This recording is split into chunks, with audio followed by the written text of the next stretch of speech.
चुनावले चाहिँ मुलुक जोगाउने, मानवता जोगाउने र संविधान जोगाउने कुराको चाहिँ एउटा प्रत्याभूति दिएको छ। यो चुनाव हुन नसकेको भएदेखि हाम्रो मुलुक, मानवता र संविधान सबै चाहिँ जोखिममा पर्न सक्थ्यो।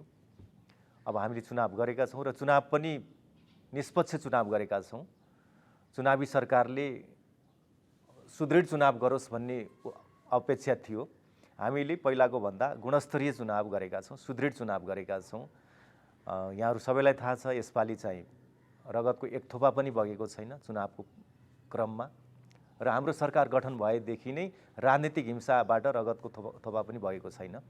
त्यो प्रत्याभूति दियौँ। चुनावको क्रममा पनि हिंसात्मक झडपहरू हुन पाएनन् एकाध बाहेक र त्यसलाई पनि हामीले रोकथाम गरेर त्यसलाई काबुभित्र राखेर चुनाव गरायौँ, मतदान गरायौँ र चाहिँ त्यसरी चाहिँ पहिला स्थगन हुन्थ्यो, धेरै सङ्ख्यामा स्थगन हुन्थ्यो, फेरि चाहिँ चुनाव गराउनु पर्थ्यो। अहिले चाहिँ देशभरि नै एकैचोटि मतदान चाहिँ सम्पन्न भएको छ। स्थगन गर्नु परेको कुरा अवस्था पनि छैन।